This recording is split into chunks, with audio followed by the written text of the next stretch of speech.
Joining me now is writer and broadcaster Esther Krakue. Esther, how did the royal family bring in the new year and what can we expect in 2025?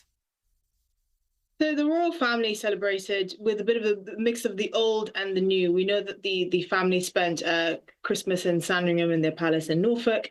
As is a tradition, they engaged in Christmas games, which was apparently one of the Queen's favourite traditions. And then for New Year's, Catherine and her family spent it with her own family in Berkshire, in her family's beautiful listed home over there. So they had a kind of a mix of the old and the new. We also know that the royal couple, King Charles and Queen Camilla, spent New Year's in sort of a Highland hogmanay up in Scotland in Berkshire, as they've done since 2004, when King Charles first proposed to Camilla over there.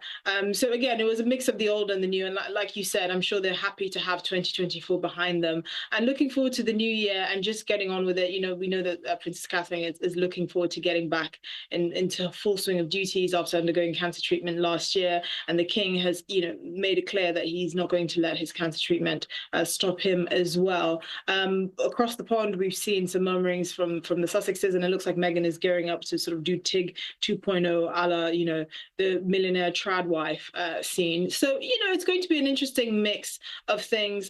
Where it's been a bit quieter has been obviously Prince Harry, who's looking at this professional separation from his wife.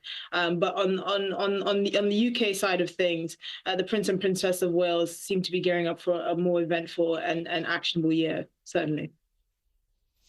Let's hope so. And the King's New Year's Day honours list, that there has been released. Any particular awards stand out to you? Yes, there's more confusion and bewilderment more than anything. Sadiq Khan, the mayor of London, has somehow been awarded an honours despite basically leading the capital into failure. Knife crime since he became mayor has increased by 50%. Despite people paying more in council tax, I think to the tune of 71% increase. The streets have become more violent than ever. The police have lost all control. Youngsters are stabbing each other and nicking phones left, right, and centre. So you really have to wonder why the mayor of London is being awarded for what many deem as a failure. Gareth Southgate as well was given a nod. Again, we don't know why. England hasn't won any silverware in a while. We don't really see why anyone should be getting awarded for getting second place.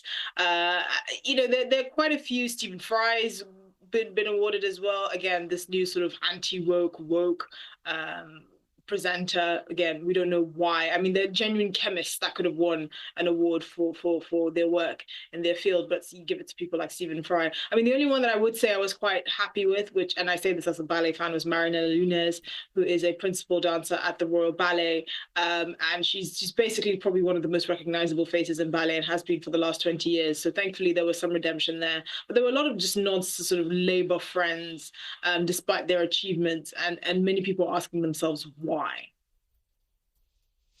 Yeah, the one that always gets me in honours lists is the people who get awarded for having just done their job, and that I'm never really sure why that is good enough.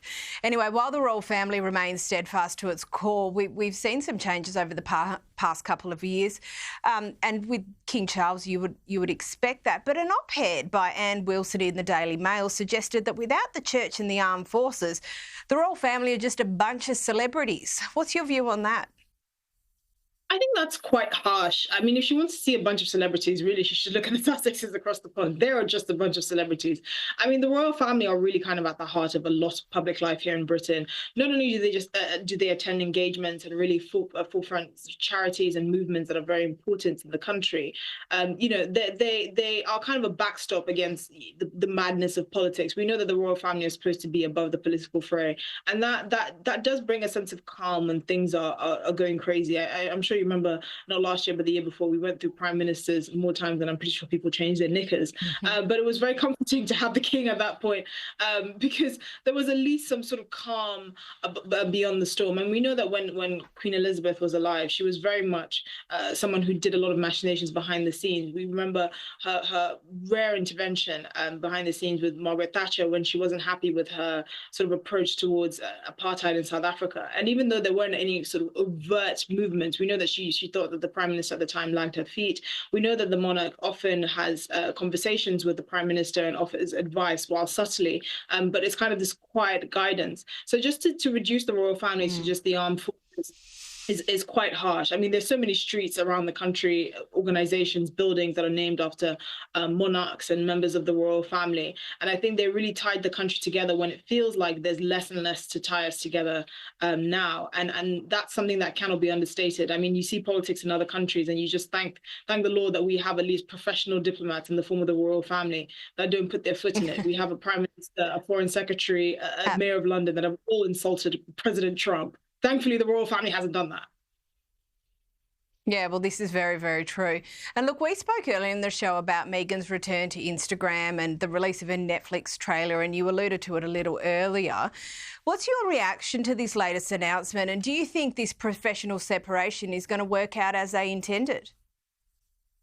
Well, the question is whether this professional separation is a prelude to a personal separation, which we really hope is not the case, for various reasons, but obviously mainly because of their children.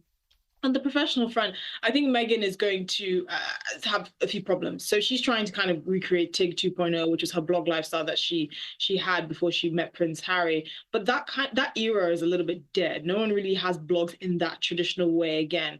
And Meghan's a real problem is her authenticity or lack thereof. Even when in her early days as a working royal, even though as short-lived as that was, she just seemed quite disingenuous with the public. And that's a message that constantly came over.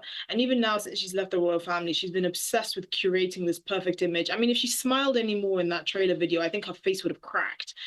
She doesn't seem very, genuine. She always has this kind of actor front and actor facade. Everything is very manicured. She never puts a foot like edgeways, and it's very weird, and it just doesn't seem authentic. And unfortunately for Netflix, I mean, this is probably the most expensive mistake we're going to see in media ever.